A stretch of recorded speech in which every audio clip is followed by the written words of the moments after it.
Film is a journey to create works of art that are meaningful, thought-provoking, and substantial. Television has never been given that same credit.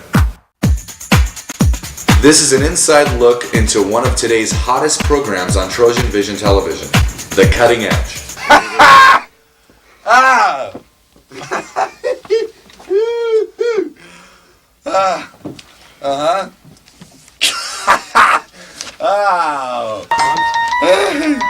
The real story begins with the men and women who work hard.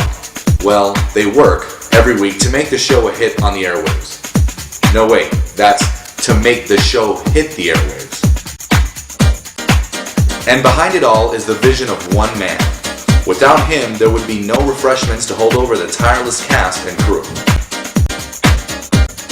That man's name is Kyle Olsen. Kyle grew up surrounded by the glamorous spotlight of Hollywood, but never quite in it. Yes, folks, you assumed correctly. He is the older brother of the dynamic duo Ashley and Mary-Kate Olsen.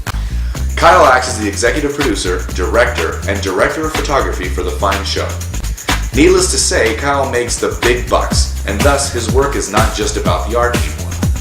The first season Kyle was put in charge of The Cutting Edge, he chose a very elite team to help him produce the show. He thought he was getting some of the finest creative minds in the industry. Little did he know. D'Antonio Alvarez, Tony, or Mr. T, as his colleagues know him, has really come into his own as an on-screen personality. Some on the set say Tony's presence always seems to be felt just a bit more than the others. Sources say Tony's favorite expression is "there is no I in team," but there is an M and an E. However, the look at me attitude Tony has adopted does not yet seem to affect his working relationship with his co-host, Brittany Graham. In fact, nothing really bothers Brittany at all. Her sugary sweet demeanor is always eerily present, no matter what antics surround. The world is all flowers, puppies, and roses to Brittany. However she does it, Brittany has found a great balance between the stress of the work with the fun of the art. David Chen, the head writer, is none other than the infamous 80s porn star of the same name.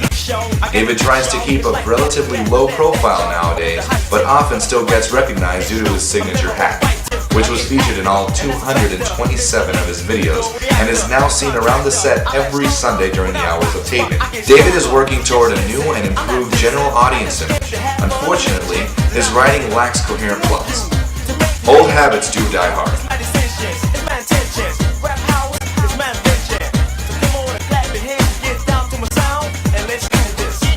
The start of The Cutting Edge second season boded well until the assistant director was indicted on racketeering charges.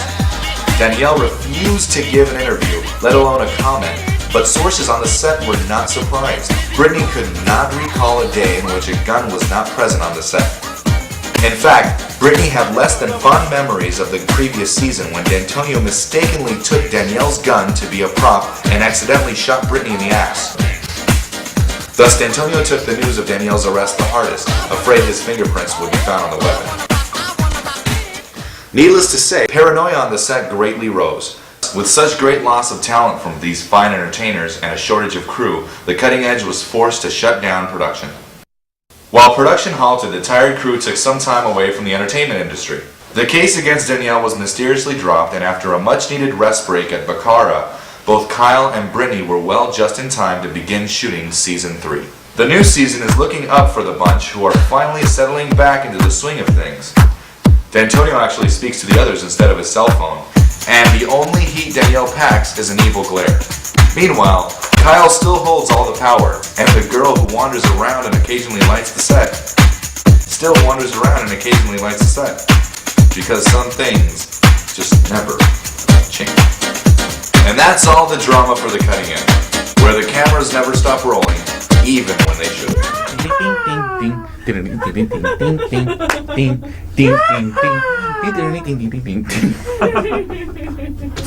Oh, actually, I can't get your audio probably.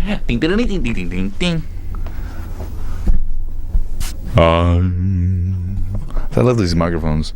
Everyone's like, isn't that cool? Like the old-fashioned microphones. Yeah, I'm sure a profile shot this will look really bizarre. Be nice. Wait, are we still filming?